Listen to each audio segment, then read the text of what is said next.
चलिए अब हम चलते हैं अपने क्वेश्चन नंबर 11 पे। क्वेश्चन नंबर 11 में बोला है कि show that the vectors this and this are collinear. दो वेक्टर्स दिए हैं, उनको हमें कोलिनियर प्रूव करना है। तो कोलिनियर प्रूव करने के दो मेथड्स होते हैं, तो हम वन बाय वन एक एक मेथड को देखते हैं। आपको दोनों में से जो इजी लगे आप लोग वो कर सकते हो। तो सबसे पहले अगर हम देखें तो हमें दो वेक्टर्स दिए हैं, चलिए दो वेक्टर्स लिख लेते हैं। तो क्वेश्चन नंबर 11 का सोल्यूशन, वेक्टर ए बेटा हमें दिया हुआ है, लेट्स सी कितना दिया हुआ है, 2 - 3 + 4, 2 - 3 + 4. Now I can just writing I cap, J cap and K cap. ठीक, वेक्टर बी पे आते हैं। वेक्टर बी हमें कितना दिया हुआ है वो देख लेते हैं। तो वेक्टर बी में दिया है -4 6 -8, -4 + 6 -8, तो ये हो गया आई कैप, ये हो गया जे कैप और ये हो गया के कैप। ठीक, अब हमें दोनों वेक्टर्स को कोलिनियर प्रूफ करना है। तो पहले मैं मेथड नंबर 1 बताता हूँ। तो मेथड 1 में बेटा क्या करते हैं हम लोग, रेशियोज चेक करते हैं। रेशियोज का मतलब ये होता है कि दोनों वेक्टर्स में आई कैप का रेशो, दोनों वेक्टर्स में जे कैप का रेशो और दोनों वेक्टर्स में के कैप का रेशो। अगर ये तीनों रेशियोज इक्वल आते हैं तो दोनों वेक्टर्स कैसे हैं, कोलिनियर है। लेट्स सी कैसे। तो सबसे पहले मैंने क्या किया, A1/B1 लिखा। A1/B1 मतलब ए का आई मतलब फर्स्ट एलिमेंट और बी का फर्स्ट एलिमेंट का रेशो। तो that means 2/-4, this will give you -1/2। A2/B2 का मतलब है दोनों वेक्टर्स में सेकेंड एलिमेंट्स, ठीक है। तो A2 में जो सेकेंड एलिमेंट है वो अपना -3 है और B2 में जो सेकेंड एलिमेंट है वो अपना 6 है। Again this will give you -1/2। And last हम ले लेते हैं बेटा A3/B3। तो थर्ड, अगर हम के के कोफिशिएंट्स की बात करें तो ए में जो के का कोफिशिएंट है वो 4 है और बी में जो के का कोफिशिएंट है वो -8 है और इसका रेशो कितना आ रहा है, -1/2। Since all the three ratios are equal, तीनों रेशियोज कैसे हैं, इक्वल है, therefore these two vectors are collinear. तो ये हो गई हमारी मेथड नंबर 1। अब हम बात करते हैं मेथड नंबर 2 पे। तो यहाँ लिख लेते हैं मेथड 2। चलिए अब मेथड 2 में क्या करना है, इन दोनों वेक्टर्स में जो बड़ा वेक्टर है, मतलब जो जिसमें जैसे बी वेक्टर में आई कैप का कोफिशिएंट ज़्यादा है, तो हम सबसे पहले बी वेक्टर को लिख लेते हैं। तो बी वेक्टर हमने देखा -4 आई कैप + 6 जे कैप -8 के कैप।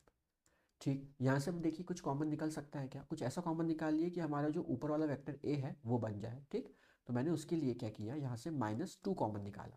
तो देखते हैं अब क्या होता है। तो you will get 2 I cap -3 J cap +4 के कैप।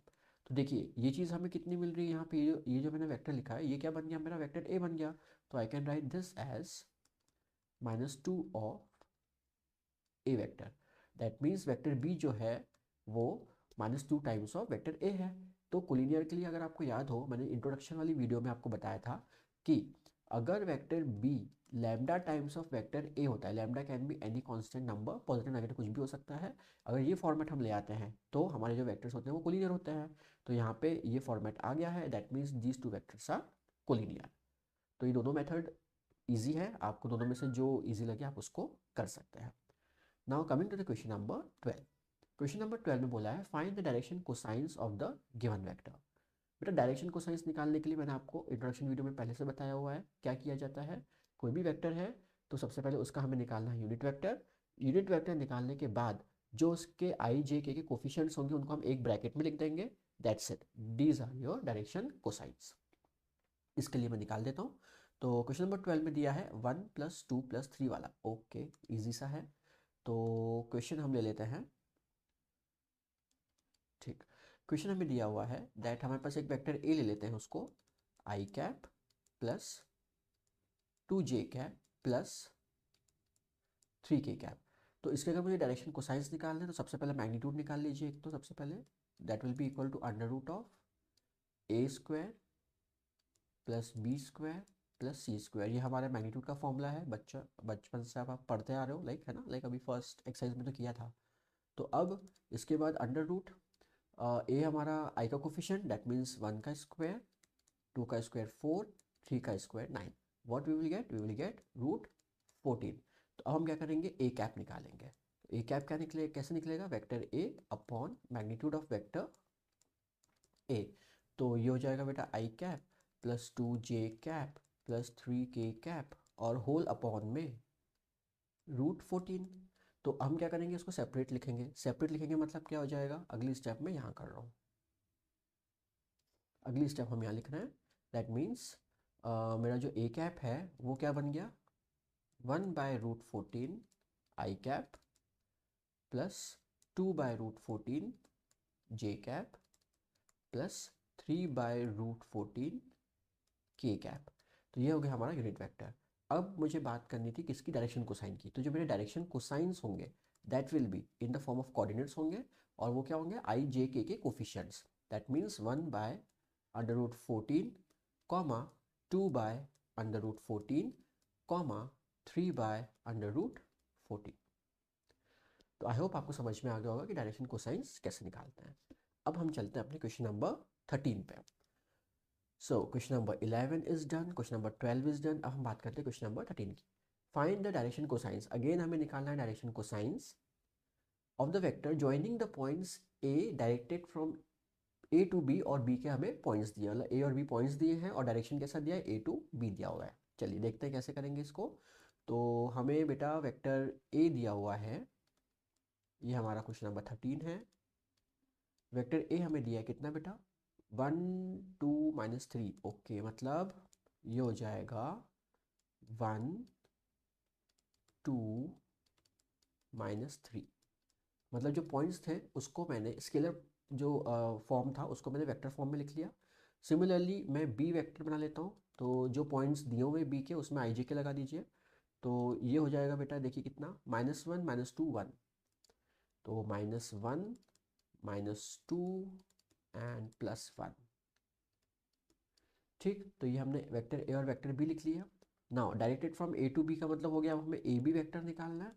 तो ए बी वेक्टर अगर आपको याद हो तो मैंने बताया था पोजीशन वेक्टर कैसे निकलता है, ए बी का निकालना है तो position vector of B minus position vector of A. तो हमें overall B vector minus A vector करना है।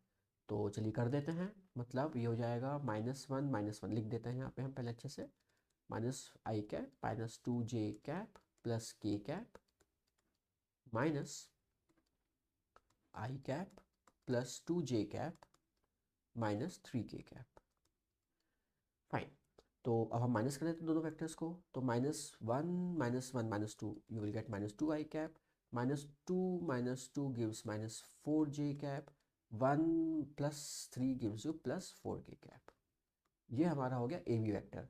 अब ये जो ए बी वेक्टर बना है इसके डायरेक्शन को साइंस निकालना है। तो इसके डायरेक्शन को साइंस निकालने के लिए मुझे ए बी का यूनिट वेक्टर निकालना पड़ेगा।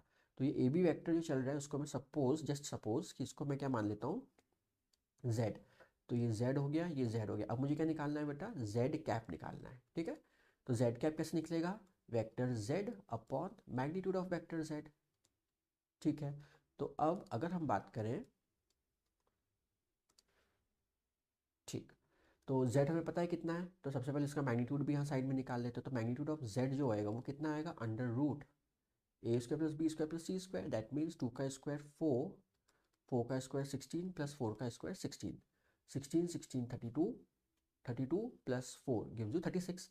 तो ये हो जाएगा √36 विच इज़ इक्वल टू 6। तो ये तो हमारा क्या आ गया, मैग्नीट्यूड आ गया।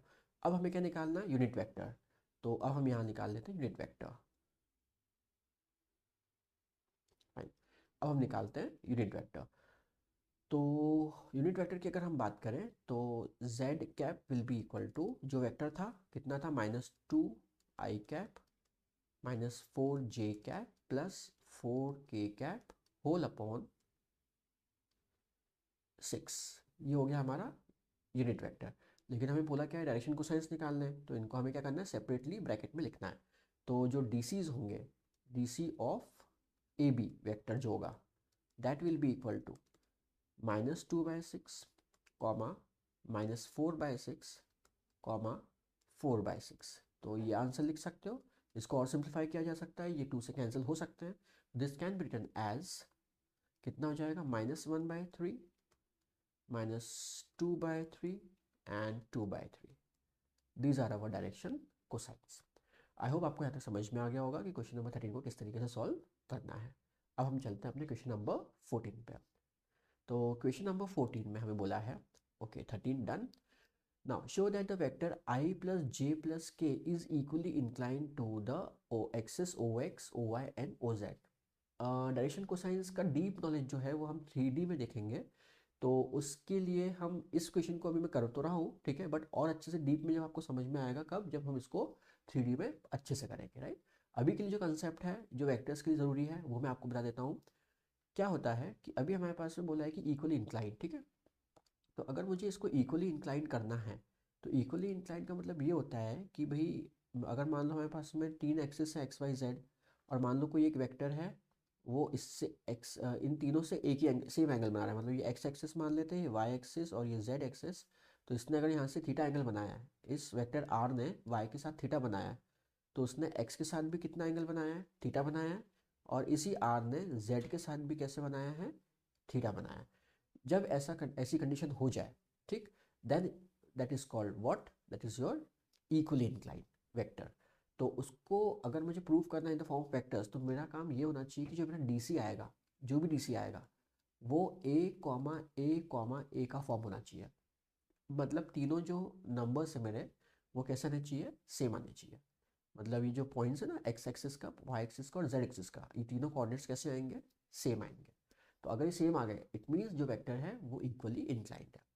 तो सिंपल सा कंसेप्ट ये है। तो क्वेश्चन पे आते हैं, ये सब हटा देते हैं। चलिए क्वेश्चन पे अब हम आते हैं। तो क्वेश्चन हमें दिया हुआ है, ठीक है, आई प्लस जे प्लस के है। तो हमने क्वेश्चन को उठाया और लिखा about i plus j plus k. Given vector ले लिया A which is equal to i plus j plus k. ठीक, इसका हम निकालेंगे क्या, मैग्नीट्यूड। तो मैग्नीट्यूड ऑफ वेक्टर ए जो आएगा that will be equal to under root 1 का स्क्वायर प्लस 1 का स्क्वायर प्लस 1 का square which is equal to under root 3। ये तो हमारे हो गए क्या, वेक्टर ए का मैग्नीट्यूड।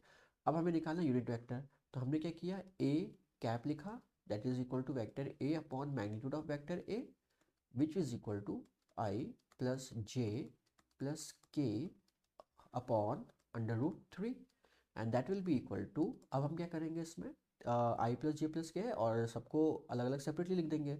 तो मेरा ये लिखा जा सकता है 1/√3 आई कैप प्लस 1/√3 जे कैप प्लस 1/√3 के कैप।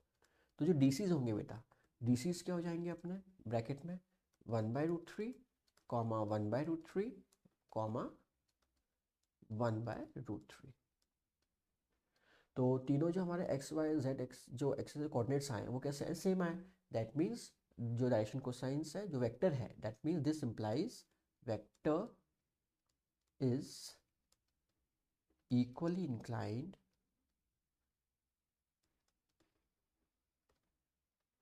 To the axis. कौन कौन सी, O X O Y and O Z. ठीक, अब हम चलते हैं अपने